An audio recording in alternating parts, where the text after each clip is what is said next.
तीन प्रकार है ना। एक होता है प्रेजेंट, क्या होता है प्रेजेंट, पास्ट, एक होता है पास्ट और एक फ्यूचर, होता है फ्यूचर, है ना। प्रेजेंट मतलब जिसमें हम प्रेजेंट में जी रहे हैं वो प्रेजेंट है। तो टेंस का मतलब होता है काल हिंदी में, और काल का मतलब होता है समय, यानी कि जिस भी समय में कुछ क्रिया हो रही है, कुछ एक्ट हो रहा है, तो उसी को हम टेंस कहेंगे। ठीक है। तो टेंस के जो अवस्थाएं होती हैं, जो समय होता है, समय के अनुसार उसको टेंस को हम विभाजित कर लेते हैं, या कह सकते हैं डिवाइड कर लेते हैं। ठीक। तो प्रेजेंट टेंस को क्या कहते हैं? वर्तमान काल, है ना। और पास्ट टेंस को क्या कहते हैं? भूतकाल। और फ्यूचर टेंस को क्या कहते हैं? भविष्यकाल। तो हम ये कह सकते हैं कि टेंस तीन प्रकार के होते हैं। एक प्रेजेंट में हम जो जी रहे हैं तो वो प्रेजेंट टेंस हुआ, जो हम जी चुके हैं उसको हम पास्ट में रखते हैं, और जो जिएंगे आगे उसको हम फ्यूचर में रखते हैं। अर्थात जो भी इस समय यानी कि वर्तमान में या भूतकाल में या भविष्य में किसी भी टाइम में जो भी हम क्रियाएं करते हैं उसको हम क्या कहते हैं? टेंस कहते हैं। ठीक है। तो आगे हम पढ़ेंगे, इसके आगे टेंस लिख लीजिएगा। ठीक है। इसका हमने नाम दिया, क्या दिया? वर्तमान काल। और इसका नाम दिया भूतकाल, है ना, जो बीत चुका है। और इसका नाम दिया भविष्यकाल। ठीक है।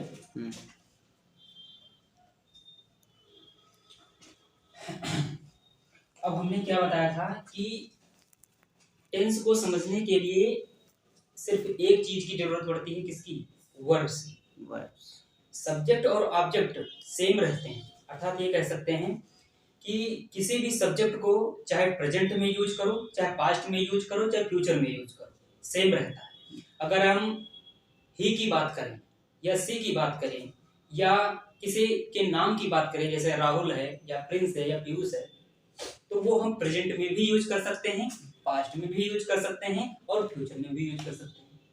तो प्रेजेंट में जब यूज करेंगे तो तब भी कोई फर्क नहीं पड़ने वाला, और पास्ट में यूज करेंगे तब भी फर्क नहीं पड़ने वाला, फ्यूचर में यूज करेंगे तब भी फर्क नहीं पड़ने वाला। इसका मतलब है कि सब्जेक्ट और ऑब्जेक्ट के बदलने से कोई टेंस नहीं बदलता है। अर्थात ये कह सकते हैं सब्जेक्ट और ऑब्जेक्ट को जब चेंज करोगे तो टेंस में कोई चेंज नहीं होगा। तो चेंज फिर क्या होगा?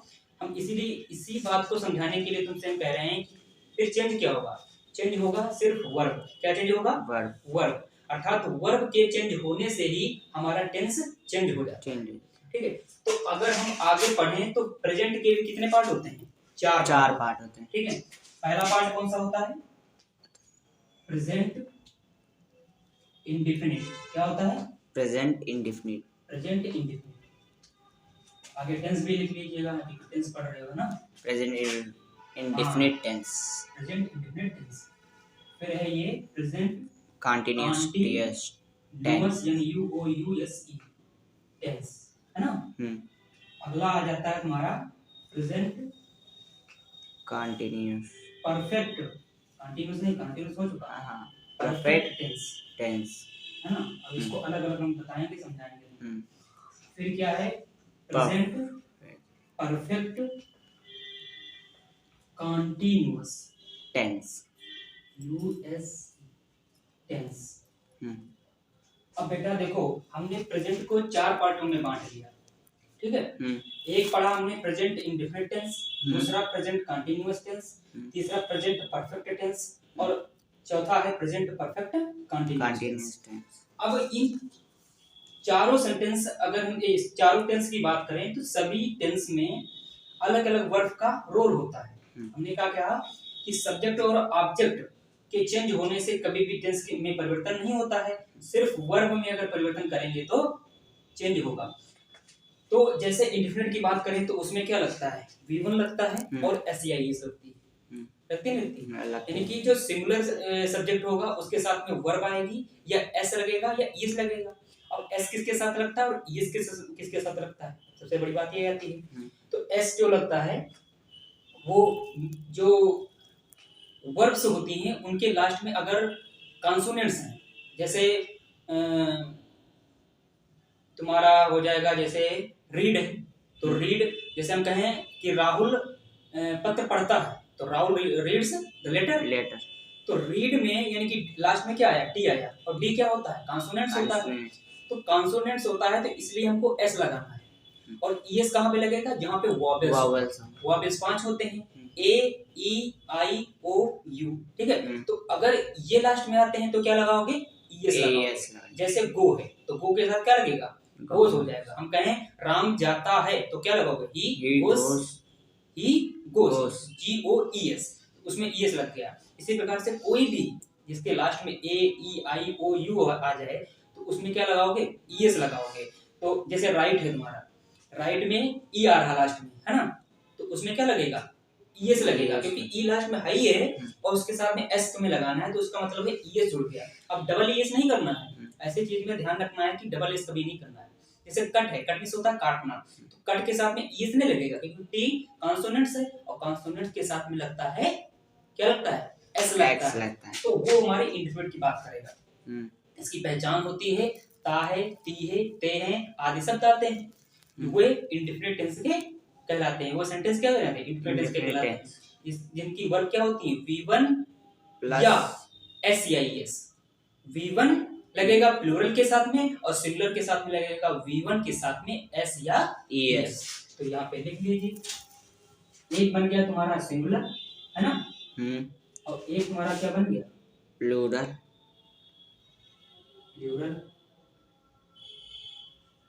सिंगुलर में हमने क्या बताया, V1 के साथ में लगेगा ES या ES, और प्लूरल के साथ में क्या लगेगा, सिर्फ V1 लगेगा, है ना। हाँ बेटा हमने ये जो है ना, ये शॉर्टकट हम सब बता रहे हैं, रिवीजन, ये शॉर्टकट बता रहे हैं। अगर हम टेंस को पढ़ें तो कम से कम 3 महीने रूल चलेंगे, तब जाके टेंस सही से सीख पाओगे। लेकिन मैं शॉर्टकट से समझा रहा हूँ कि वास्तव में होता क्या है। लोग रूल रटाते हैं, मैं रूल रटाता नहीं, समझाता हूँ किस तरीके से इसको तोड़ करके, समझ करके किस तरीके से इसको समझा जा सकता है। जो कि ये बहुत बड़ा, यानी कि 48 अगर टोटल किया जाए इसका, 3 के 4 पार्ट हो गए, तो और चारों पार्ट के अलग अलग, एक अफर्मेटिव, फिर नेगेटिव, फिर इंटरोगेटिव, फिर उसके सेकंड टाइप, यानी कि फर्स्ट टाइप सेकंड टाइप पढ़ते हो, तो अगर टोटल किया जाए तो 48 बन जाएंगे। और 48 अगर रोज एक में हो गए तो उसको याद करना बहुत मुश्किल है। पर उसको किस तरीके से इजीली अगर याद करें तो उसको कैसे याद करेंगे या उसको कैसे याद रखेंगे। देखो, याद करना और याद रखना दोनों में बहुत बड़ा फर्क होता है, जमीन आसमान का फर्क होता है। इसलिए सिंगुलर में V1 SEIS लगेगा और प्लूरल में V1 लगेगा। अब बेटा आपके दिमाग में ये चल रहा होगा कि सब्जेक्ट और ऑब्जेक्ट, हमने अभी बताया कि सब्जेक्ट और ऑब्जेक्ट चेंज होंगे तो टेंस में परिवर्तन नहीं होने वाला। ये V1 और SES जहां पे भी लग जाएगा वो प्रेजेंट इंडेफिनिट टेंस कहलाएगा। समझ में नहीं आ रहा? हाँ। और जहां पे V1 आ जाएगा वो भी टेंस कहलाएगा, लेकिन वो प्लूरल कहलाएगा। इस बात को समझ आ गया ना। अब हम यहाँ पे आगे बढ़ते हैं, तो यहाँ पे कोई भी सेंटेंस आप लिख सकते हैं। जैसे हम लिखें राम राइट्स ए लेटर, इसका मतलब हुआ राम पत्र लिखता है, ठीक है। तो इसमें देखो ईएस लगा हुआ लगा है। हाँ। अब हमको क्या देखना है, हमको देखना है कि ये जो वर्ब्स है ना, ये कौन सी वर्ब है। वर्ब V1 है या V2 है या V3 है या V4 है या V5 है। तो हमें देखना है कि वर्ब कौन सी। अगर वर्ब को देख लिया, पहचान लिया, तो टेंस भी पहचान में आ जाएगा, यानी कि टेंस कौन सा है ये पहचान लोगे। देखो राम जहां पे, जैसे अब ये तुमको पता होना चाहिए, बेसिक चीज होती है कि सब्जेक्ट का यूज वर्ब के सदैव पहले होता है, सदैव के पहले होता है, वर्ब के पहले होता है। और ऑब्जेक्ट का यूज जो होता है वो वर्ब्स के बाद होता है सदैव। कहीं कोई भी टेंस हो उसमें यही रूल चलता है। अगर हम राम को प्रेजेंट इंडेफिनिट में यूज करते हैं तब भी कोई फर्क पड़ने वाला नहीं, क्योंकि ये सिंगुलर है। अगर हम राम को कंटीन्यूअस में यूज करते हैं तब भी कोई फर्क नहीं पड़ना, क्योंकि सब्जेक्ट के चेंज होने से कोई फर्क नहीं पड़ने वाला है। पर वर्ब अगर चेंज करोगे, जैसे यहाँ पे राइट्स है, यहाँ पे V1 के साथ में SEIS लगा है, इसको हम बेटा एक रूप में V5 कहते हैं। अगर हम इसकी जगह पे अगर हम इज के साथ में V1 ING जोड़ दें, अगर इसी के साथ में क्या जोड़ दें, V1 प्लस ING, इज के साथ में, इज के साथ V1 ING मतलब राइटिंग कर दिया यहाँ पे, तो ये बेटा प्रेजेंट इंडेफिनिट टेंस नहीं रह जाएगा, फिर क्या हो जाएगा, प्रेजेंट कंटीन्यूअस टेंस हो जाएगा, क्योंकि वो चलता रहेगा। समझा रहे नहीं? प्रेजेंट कंटिन्यूअस टेंस हो जाएगा, यानी कि आपका कार्य जो हो रहा है कंटिन्यू चल रहा है। तो परिवर्तन कहाँ हुआ? टेंस परिवर्तन तब होता है जब हम वर्ब में परिवर्तन करते हैं। और बेटा ये ध्यान रखना कि जो इंडेफिनिट होता है वो अपने आप में अलग टेंस होता है। देखो इसमें कभी भी हेल्पिंग वर्ब नहीं आती है, अफर्मेटिव में कभी भी हेल्पिंग वर्ब नहीं आएगी, वो सीधे मेन वर्ब से लेता है। यानी कि ऐसे कह सकते हो इस टेंस में मेन वर्ब के अलावा कोई हेल्पिंग वर्ब नहीं होती है, अर्थात उसकी हेल्प करने के लिए कोई नहीं होता है। और इसमें ऐसा नहीं होता है, इसमें प्रेजेंट कंटिन्यूअस में क्या होता है, इसमें is am are as you subject, यानी सब्जेक्ट जैसा भी होगा उसके अनुसार तुमको क्या लगाना पड़ेगा, हेल्पिंग वर्ब लगाना पड़ेगा। और कंटिन्यूअस में ये रूल कहता है कि कंटिन्यूअस में V1 ing जरूर आएगा। क्या आएगा? V1 ing जरूर आएगा। ये कंफर्म है, ये प्रेजेंट हो चाहे पास्ट हो चाहे फ्यूचर हो, कोई भी टेंस हो, एनी टेंस हो, उसके कितने भी पार्ट हो, पर वो कंटिन्यूअस में क्या लगेगा, V1 ing जरूर आएगा। ठीक है, अब ये तो हमारा ऑब्जेक्ट है ना, ये हमारा क्या है, ये हेल्पिंग वर्ब है ना, और ये हमारा क्या है, ये मेन वर्ब है। ठीक है, तो अगर हम राम को इस वर्ब के साथ जोड़ते हैं, Ram is writing the letter या Ram is writing a letter, ठीक है, तो क्या होगा, तो ये टेंस कहलाएगा प्रेजेंट कंटीन्यूअस टेंस, है ना। हाँ। और अगर हम राइट्स को जोड़ देते हैं तो क्या हो जाएगा, प्रेजेंट इंडेफिनिट टेंस, क्योंकि इसमें हेल्पिंग वर्ब की जरूरत नहीं पड़ती, V1 के साथ में एस आता है, उस टेंस को हम प्रेजेंट इंडेफिनिट टेंस कहते हैं। ठीक है, इतना है समझ में। हाँ।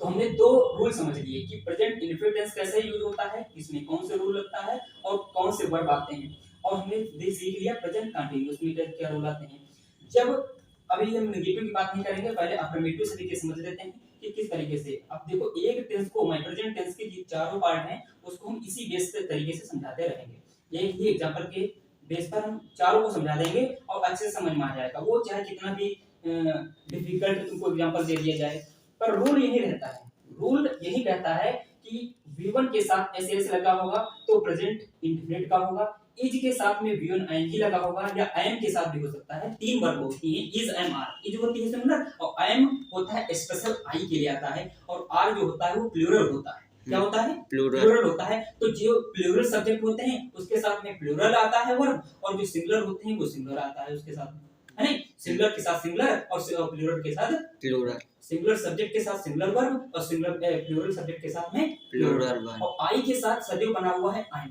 क्या बना हुआ है, आइम। हाँ, वो कहीं नहीं जाने वाला, आई के साथ सदैव आइम आना है, वो कुछ उसमें डिफरेंस कभी किया ही नहीं जा सकता है। अब यहाँ पे हम राम की जगह पर अगर हम आई कर दें, अगर हम आई करते हैं, क्या करते हैं, आई करते हैं, तो यहाँ पे इज नहीं हो जाएगा, रहेगा, तो क्या हो जाएगा, वो आयम हो जाएगा। क्या हो जाएगा, आयम हो जाएगा, आयम हो जाएगा। पर यहाँ पर हम अगर राम की जगह आई कर दें तब कोई परिवर्तन नहीं होगा। क्यों नहीं होगा, क्योंकि तब भी तो आई मतलब मैं और मैं मतलब एक है, इसका मतलब है सिंगुलर है, और सिंगुलर के साथ सदैव V1 के साथ में एस या ईएस लगता है, तो आई राइट से लेटर हो जाएगा। और I am writing a letter, अगर आई के साथ अगर यहाँ हम कंटीन्यूअस में यूज करते हैं तो वहां परिवर्तन हो जाता है, इज के साथ इज नहीं आएगा, वहां पे आई एम आ जाता है। इस बात को समझ में आ गया ना। हाँ। अब हम आगे बढ़ते हैं, अगर हम इसको आगे हटाना चाहें तो हटा सकते हैं। अब थोड़ा एग्जांपल समझेंगे, प्रेजेंट परफेक्ट टेंस, उसमें क्या लगता है, कौन सी वर्ब्स आती हैं और किस चीज के आने से क्या परिवर्तन होता है, और मेंस वर्ब क्या होती है। देखो हमने राम से समझा था, तो राम से ही स्टार्टिंग करेंगे। राम हैज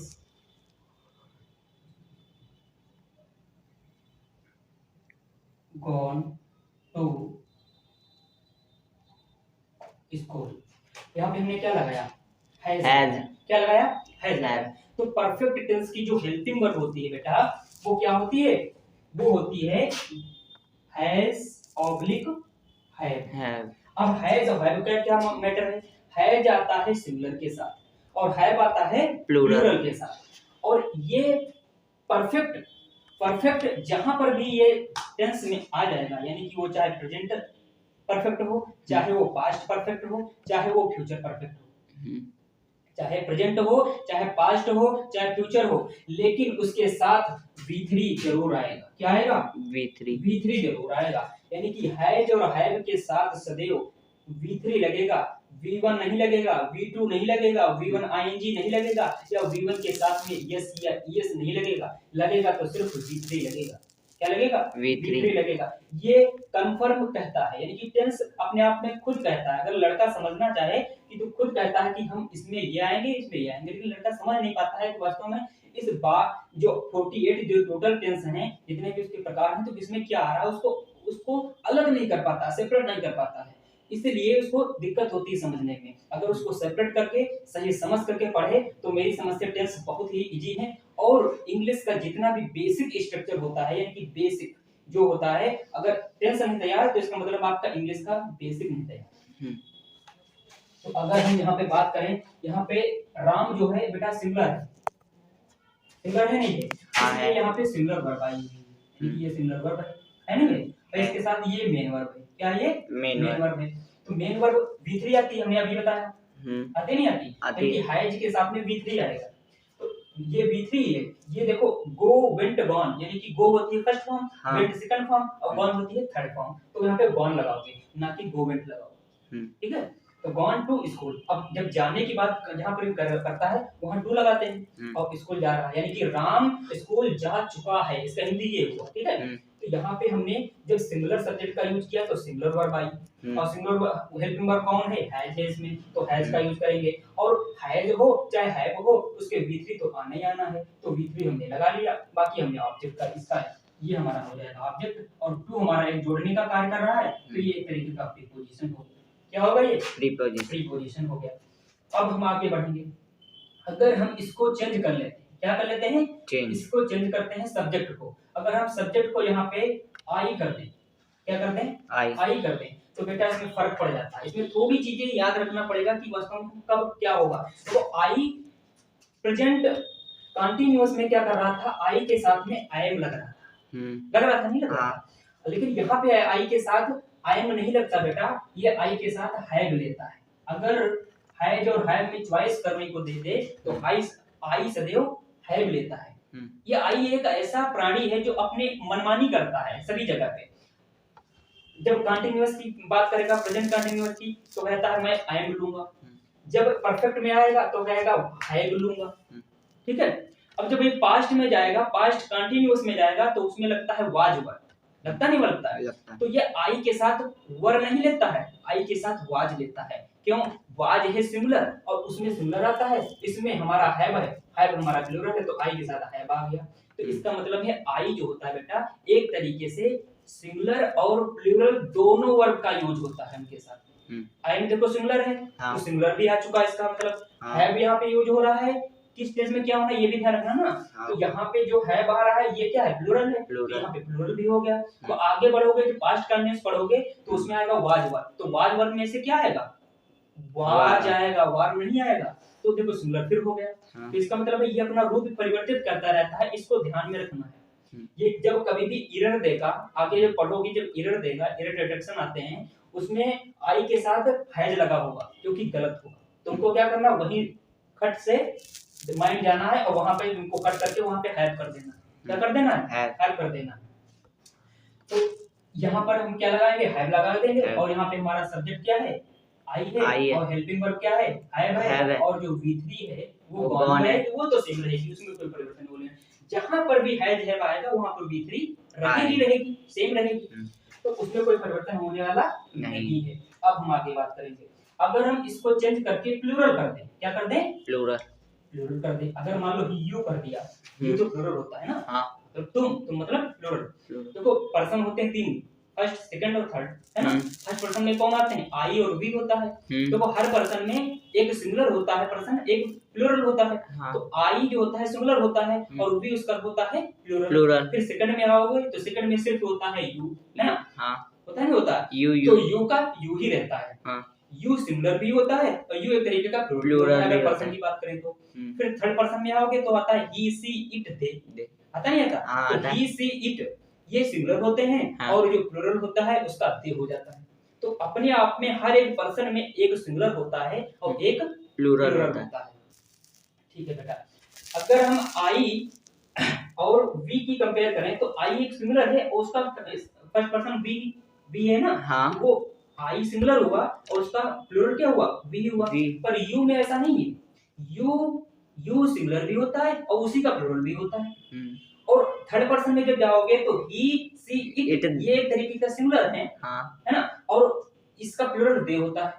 अब जानोगे कैसे कौन सा पर्सन कैसे है। जैसे हम तुमसे बात कर रहे हैं, मान लो जो बात करता है वो फर्स्ट पर्सन होता है, जिससे करता है वो सेकंड पर्सन होता है, और जिसके बारे में बात हो रही है वो थर्ड पर्सन होता है। समझ रहे नहीं है? मतलब हम बात कर रहे हैं तो फर्स्ट पर्सन हुए, अगर तुमसे बात कर रहे हैं इसका मतलब तुम सेकंड पर्सन हुए, अगर हम किसी के बारे में बात कर रहे हैं या किसी के टॉपिक पर बात कर रहे हैं या किसी टॉपिक पर बात कर रहे हैं, किसी मैटर के बारे में बात कर रहे हैं, वो मैटर हुआ थर्ड पर्सन। समझ रहे हैं? या कोई थर्ड पर्सन है उसके बारे में बात कर रहे हैं हम लोग, तो क्या हुआ, वो थर्ड पर्सन। या तुम बात कर रहे हो हमसे तो तुम फर्स्ट हुए, हमसे बात कर रहे हो तो हम सेकंड हुए, और जिसके बारे में बात कर रहे हो वो थर्ड है। ये समझना चाहिए। तो हमने समझा दिया कि प्लूरल जो है प्लूरल के साथ में प्लूरल वर्ब आती है, तो इसलिए यू के साथ हैव आएगा, हैज नहीं आएगा। हैज नहीं आएगा। यहाँ पे V3 तो लगने ही लगना है, हमने बता दी कि हैज के साथ V3 लगता है। तो यहाँ पर जो है तुम्हारा ये एक तरीके से प्रेजेंट परफेक्ट टेंस भी कंप्लीट हो जाता है। ठीक, इसमें कुछ नहीं बचा आप समझाने को। अब हम आगे बढ़ेंगे तो पढ़ेंगे हम present continuous, present perfect continuous. क्या पढ़ेंगे? Present perfect continuous. Perfect continuous tense. तो यहाँ से बेटा इसको हटाते हैं, ऊपर लिखते हैं, है ना। क्या पढ़ेंगे? Present perfect continuous tense. Present perfect continuous tense. अब बेटा इसको समझो कैसे, क्या इसमें है। देखो प्रेजेंट का मतलब है वर्तमान में कोई कार्य हो रहा है, परफेक्ट मतलब है कुछ पूर्ण हो चुका है। परफेक्ट क्या कहता है, हम कुछ पूर्ण हो चुके हैं। और कंटीन्यूअस कहता है चल भी रहा है साथ में, मतलब कंटीन्यूअस मतलब है कुछ जारी भी है, यानी कि कंटिन्यू है भी कार्य। और टेंस मतलब होता है समय काल, जो हम पढ़ रहे हैं। तो कहने का मतलब ये है कि बेटा जब भी प्रेजेंट कंटीन्यूअस की बात करेगा, क्या बात करेगा, प्रेजेंट कंटीन्यूअस की जब भी बात करेगा तो उसमें सदैव एक बात ध्यान रखना, उसमें सदैव टाइम जरूर दिया होगा। जैसे हम तुमसे कहें कि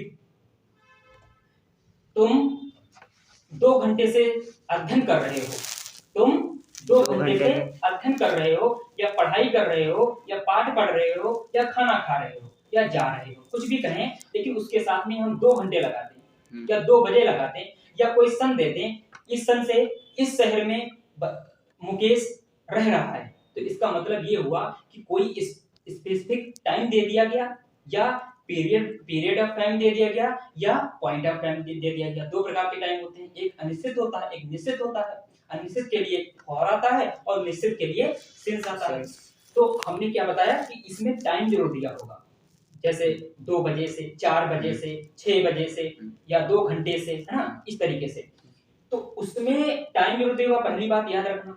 दूसरी बात, उसमें कुछ ऐसा होगा जैसे कहेंगे कि 2 घंटे से, मान लो कहें कि प्रिंस 2 घंटे से अपना कार्य कर रहा है, इसका मतलब है उसको 2 घंटे काम किए हो गए हैं और आगे कर भी रहा है। नहीं समझ में आया? 2 घंटे कार्य हो भी चुके हैं और आगे कर भी रहा है। इसका मतलब यह है कि कुछ कार्य पूर्ण हो जाता है और आगे चलता भी रहता है, इसी को हम कहते हैं परफेक्ट कंटीन्यूअस। समझ नहीं आया? और एक बात है, जब भी टाइम दिया होता है तो हेल्पिंग वर्ब के बाद में, क्या हेल्पिंग वर्ब के बाद में बीन का जरूर यूज होता है। वो चाहे प्रेजेंट का हो, चाहे पास्ट का हो, चाहे फ्यूचर का हो, यानी कि चाहे प्रेजेंट परफेक्ट कंटीन्यूअस हो, चाहे पास्ट परफेक्ट कंटीन्यूअस हो, चाहे फ्यूचर परफेक्ट कंटीन्यूअस हो, उसमें बीन जरूर आएगा। देखो टेंस को अगर सही से समझ रहे हो ना, बहुत इजी है। अगर सही से समझ नहीं रहे हो, रट रहे हो, तो भूल जाओगे। रटाई चीजें कभी भी याद ही नहीं रहती हैं, और कब तक रटोगे भैया? 48 रूल हो जाएंगे ना इस तरीके से। अगर उसको हम अलग अलग करके, डिवाइड करके, सेपरेट करके, उसमें डिफरेंस पैदा करके किसी तरीके से उसको अगर सही से याद करोगे तो सब दिन याद रहेंगे। उसको एग्जांपल बनाओगे, बार बार रूल करोगे, बार बार देखोगे, है ना, तो हो जाएगा। वैसे नहीं हो पाएगा। परफेक्ट कंटीन्यूअस टेंस का मतलब यह है कि कुछ कार्य पूरा हो चुका है और आगे जारी भी है, और टाइम उसमें दिया होता है, और टाइम की वजह से हेल्पिंग वर्ब के बाद में बीन लगता है। और इसमें बेटा जब कंटीन्यूअस की बात कर रहा है तो V1 ing हमने बताया था ना, V1 ing आने है, तो इसमें भी V1 ing आएगा, क्योंकि ये कंटीन्यूअस की बात कर रहा है। और अगर हेल्पिंग वर्ब की बात करें तो हेल्पिंग वर्ब बेटा वही लगती है जो कंटिन्यूअस में लगी थी। कौन लगी थी? Is am are. क्या लगती है? Is am are. हाँ, इज एम आर। आर।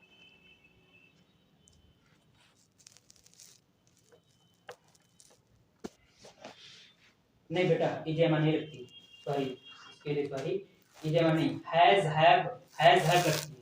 काल कुछ पूरा हो चुका, क्योंकि परफेक्ट की फेर में हेल्पिंग लगेगी, परफेक्ट की हेल्पिंग वर्ब लगेगी, कुछ समय दिया हो उसके लिए बीन लगेगा, कंटीन्यूअस जो है इसलिए भी बनाएंगे लगेगा, उसके लिए सॉरी इज एम आर नहीं लगता है, इज एम आर सिर्फ कंटीन्यूअस में आएगा, ये हैव के साथ नहीं जुड़ेगा, क्योंकि परफेक्ट कंटीन्यूअस है ना, इसलिए परफेक्ट कुछ काम पूरा होगा। अब हम एग्जांपल समझते हैं।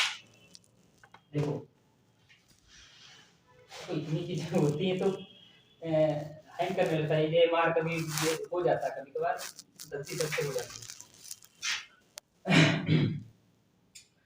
तो वही हम समझते हैं, राम से समझते हैं ना। मान लो हम समझे कि लिखें Ram has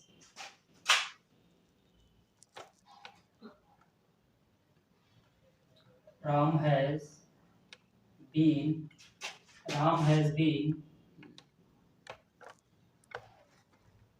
reading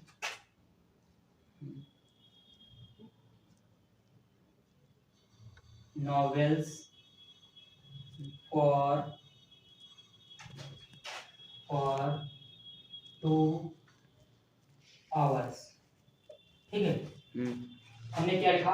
Ram has been reading novels for 2 hours. इसका मतलब ये हुआ कि राम 2 घंटे से, नॉवेल्स में उपन्यास, नॉवेल्स पढ़ रहा है। क्या कर रहा है?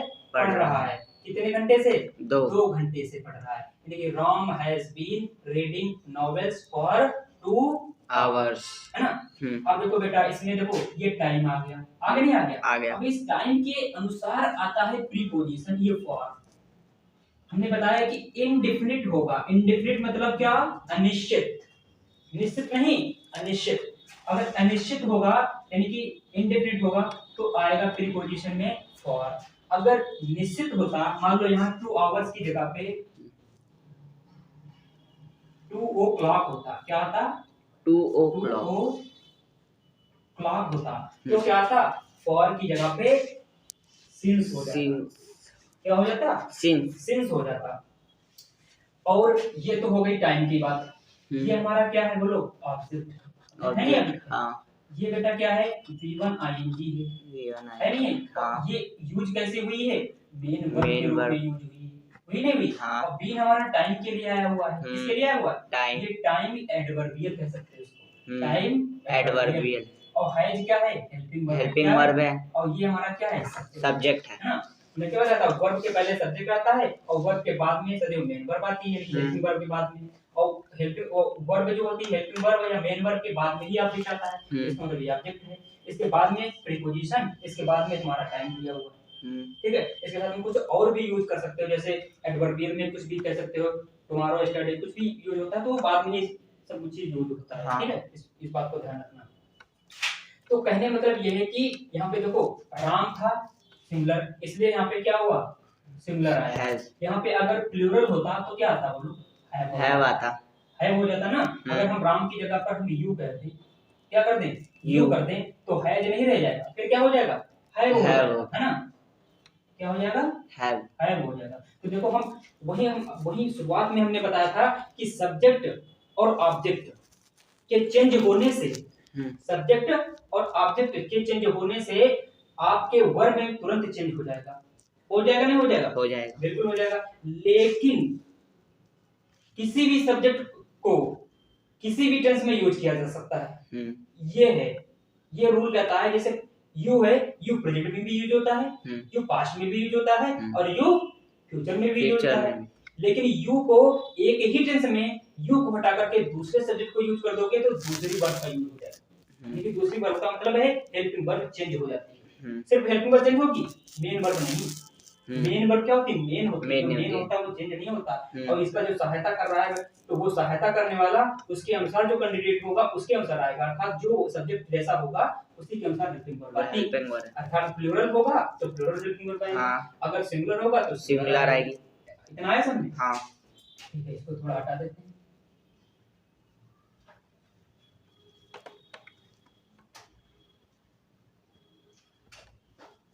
अब देखो, और हमने ये भी तुमको बताया था कि ये जो V1 है ना, हाँ ये तो जरूर आएगी, क्योंकि कंटिन्यूअस जब भी बात करेगा तो V1 आएगी ही आएगी। चाहे प्रेजेंट कंटिन्यूअस बात करे, चाहे प्रेजेंट परफेक्ट कंटिन्यूअस की बात करे, चाहे पास्ट कंटिन्यूअस की बात करे, चाहे पास्ट परफेक्ट कंटिन्यूअस की बात करे, चाहे फ्यूचर की बात करे, सभी जगह अगर कंटिन्यूअस दिया है तो इसका मतलब है बेटा कि V1 जरूर आना है, जरूर आना है। उसमें और कोई वर्ब यूज नहीं होगा, ना V2 आएगी, ना V3 आएगी, ना V4 आएगी, ना V5 आएगी, कोई नहीं यूज होगा। सिर्फ यूज होगा तो V1 का यूज होगा।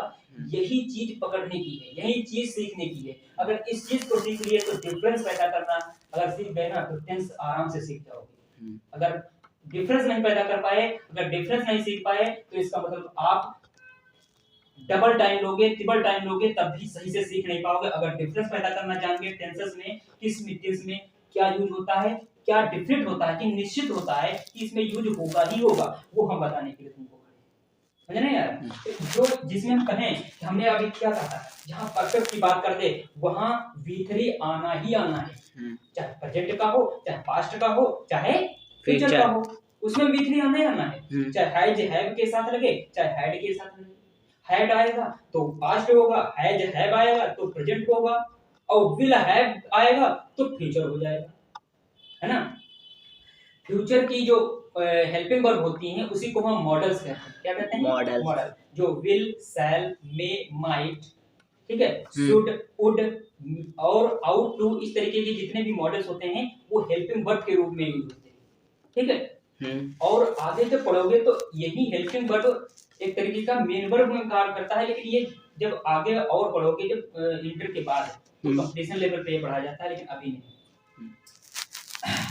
ये फ्यूचर में सिर्फ होता है, बाकी ऐसा नहीं है कि कभी इसमें होने लगेगा, इज का यूज होने लगेगा, टाइम का, ऐसा नहीं होता। ठीक है, वाज वर्ब का कभी मेन वर्ब के रूप में यूज नहीं होगा। हेड का होता है, हेड का पास्ट, हाँ, हेड का हेल्पिंग वर्ब भी होता है, हेड का जो है मेन वर्ब भी बन जाता है। हाँ। लेकिन हैव का नहीं होता, हैज का नहीं होता।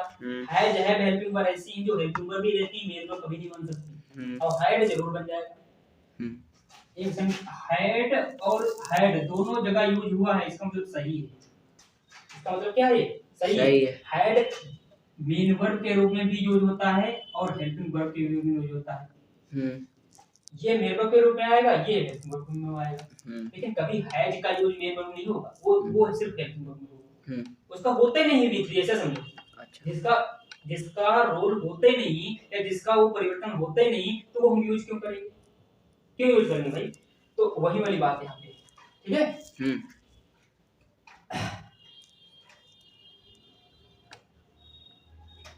समझ में आ गया? हाँ। अच्छे से डिफरेंसेस पैदा करना सीख गए। हाँ।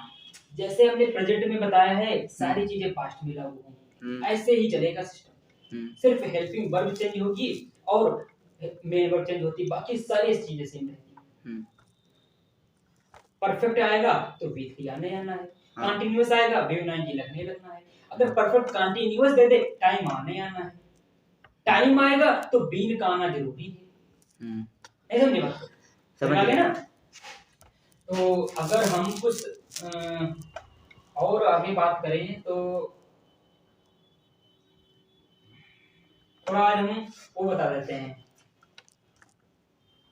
जो प्रोनाउंस होते हैं उसकी बात कर लेते हैं। जो first person, second person, third person, उसका पॉजिटिव केस क्या होता है, इसका यूज जब होता है, क्योंकि अपने के लिए क्या आता है ना, उसका ऑब्जेक्टिव केस क्या होता है, उसका सब्जेक्टिव केस क्या कहते हैं, उसका उसी का सब्जेक्टिव केस नॉमिनेटिव केस, उसको ही नॉमिनेटिव केस कहते हैं, उसी को सब्जेक्टिव केस कहते हैं।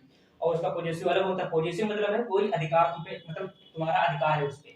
जैसे हम कहें दिस इज माय बुक, यानी कि ये मेरी बुक है, ये मेरी किताब है ना। तो मेरा अधिकार इस किताब पे, इसका मतलब माई क्या हुआ, वो पॉजिटिव केस हुआ, है ना, पॉजिटिव केस हुआ। तो पॉजिटिव केस के लिए हम आगे ये देखो एक टेबल तुमको बनवा दे रहे हैं, वो बना दो।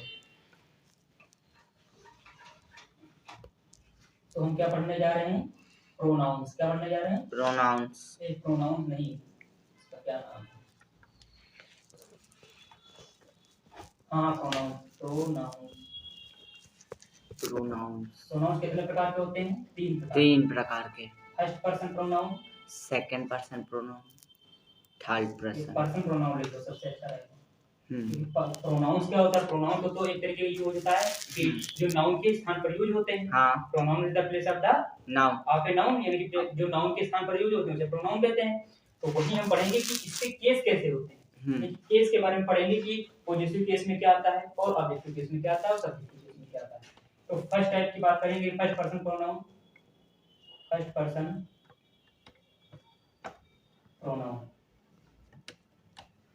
फिर पढ़ेंगे हम सेकंड पर्सन प्रोनाउन। क्या पढ़ेंगे? Second person pronoun. Second person pronoun, है ना। फिर पढ़ेंगे हम थर्ड पर्सन प्रोनाउन। प्रोनाउन। अब देखो बेटा, यहाँ पे हम कॉलम बना लेंगे 3। कौन से जगह बना लेंगे? 3। एक आता है बेटा सब्जेक्टिव केस। क्या आता है? Subjective case. एक आता है पॉजिटिव केस। क्या आता है? Positive case. एक आता है तुम्हारा ऑब्जेक्टिव केस। क्या कहते हैं?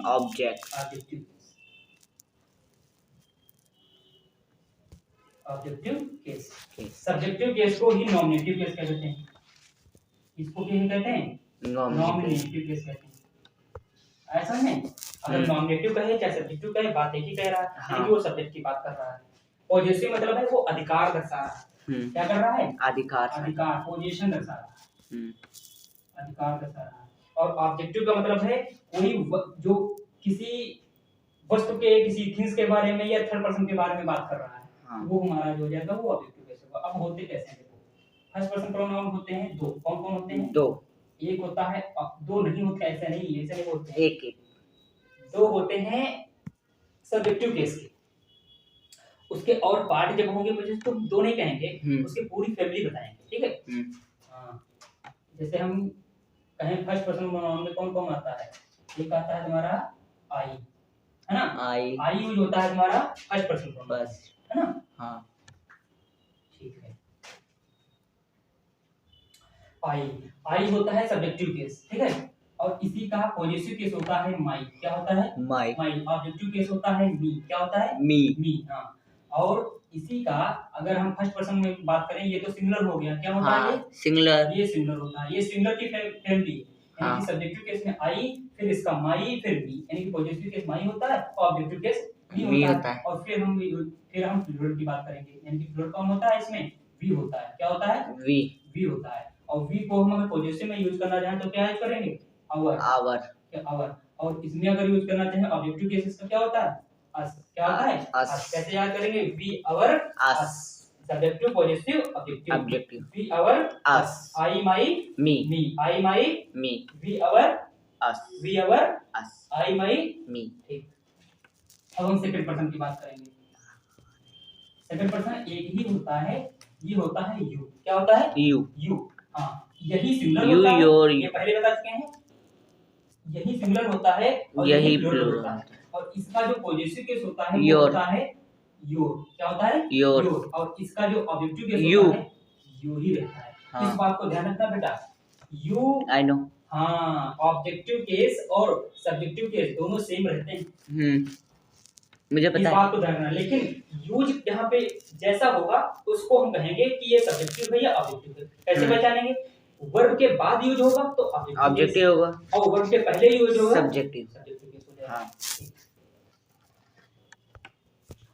अब हम बात करेंगे थर्ड पर्सन की। थर्ड पर्सन में बेटा होते हैं, मेन तरीके से अगर देखा जाए तो 4 होते हैं। कितने होते हैं? 4 होते हैं जो सब्जेक्टिव केस की बात करते हैं। एक होता है ही। क्या होता है? ही, जो एक तरीके का मेल की बात करेगा, यानी कि जब सिंगुलर की बात करेगा तो मेल में इसका यूज होता है। हाँ। और इसको हम मैस्कुलिन जेंडर में कहते हैं, है ना। हाँ। और इसको अगर हम फेमिनाइन जेंडर कहें तो सी, है ना। ही, सी, इट, ये नॉन लिविंग कहलाता है। हाँ। और इसी सभी का होता है दे। क्या होता है? दे। ये दे प्लूरल होता है। क्या होता है? ये प्लूरल होता है। और ये तीनों क्या होते हैं बेटा? सिंगुलर होता है। अगर हम तीनों को अलग अलग बांट दें तो क्या यूज करेंगे ये भी देख लेते हैं, है ना। इसके कॉलम बना लेते हैं। ही के साथ पॉजिटिव केस आता है हिज, क्या आता है हिज। हाँ, हमने कहा वह उसकी पुस्तक है, तो हम वह, अब सब्जेक्ट देखेंगे, सब्जेक्ट वह है और वह के लिए आएगा ही, तो ही के लिए अब पॉजिटिव कौन लगेगा, तो पॉजिटिव लगेगा हिज, क्या लगेगा हिज। यानी कि जो भी सब्जेक्ट होगा उसके अनुसार उसका पोजीशन होगा, उसके अनुसार उसका अधिकार, यानी कि उसके अनुसार उसका पॉजिटिव केस आएगा, ठीक है। यानी कि ही के लिए हिज ही आएगा, ही इज, और इसका जो ऑब्जेक्टिव केस होता है बेटा वो होता है हिज, क्या होता है हिम। हां, और इसका क्या होता है देखो, सी हर और हर, ठीक है।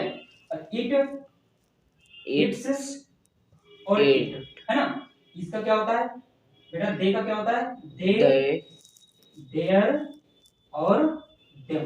देयर होता है पॉजिटिव केस, ऑब्जेक्टिव केस होता है देम, है ना। अब बेटा एक चीज ध्यान रखना, हम इसको डिनोट कर रहे हैं, जैसे यू हमारा सेम रहता था सब्जेक्टिव केस और ऑब्जेक्टिव केस में, है ना। उसी प्रकार सी में हर और हर यानी कि पॉजिटिव केस और ऑब्जेक्टिव केस सेम रहता है, इस बात को ध्यान रखना। हाँ, पॉजिटिव केस भी हर होता है, ऑब्जेक्टिव केस भी हर होता है, यानी कि वही बात बन गई, सी हर हर मतलब हर महादेव, है ना, वही बात हो गई। तो सी हर हर, इसको ध्यान रखना है, जैसे यू सेम रहता है सब्जेक्टिव केस और ऑब्जेक्टिव केस में, उसी प्रकार से पॉजिटिव केस और ऑब्जेक्टिव केस भी सेम रहता है, इसमें सी, यानी कि सी हर हर होता है, इसमें और कोई नहीं। जैसे ही है, ही में तो अलग अलग है, ही इज हिम, तो लड़का पहचान नहीं पाता कि वास्तव में पॉजिटिव केस के लिए यूज कर रहे हैं या ऑब्जेक्टिव केस के लिए कर रहे हैं। जब दिया होगा उसको पहचानना पड़ेगा कि वास्तव में ये सही है गलत है, या कहां पे किसके लिए कौन यूज हुआ है, यानी कि ये केस कौन सा है, तो उसमें पहचानना पड़ेगा। ऑब्जेक्टिव केस होगा तो वर्ब के बाद आएगा, अगर पॉजिटिव होगा तो किसी ऑब्जेक्ट के पहले आएगा, वो किसी का पोजीशन दर्शा रहा होगा, किसी का पोजीशन दर्शा रहा होगा, या किसका यह अधिकार है, तो ये हो जाएगा। तो सी हर हर इट इट्स इट, इसका इट्स होता है, पॉजिटिव केस क्या होता है इट्स होता है, ऑब्जेक्टिव केस इट होता है। और इसमें देखो subjective case they, positive case their, objective case them, समझा नहीं। हां, अब ये बेटा हम तुमको पर्सनल प्रोनाउन समझा दिए कि तीन होते हैं, तीनों के जितने पार्ट होते हैं वो समझा दिए, केस कितने होते हैं ये भी समझा दिए, और क्या इसमें सेम होता है, किसको समझना होता है, कहां पर किसके लिए यूज होता है ये भी समझा दिया। हां, अब हम बात करेंगे आगे, समझ में आ गया ना। हाँ बिल्कुल, हटा दें। हाँ,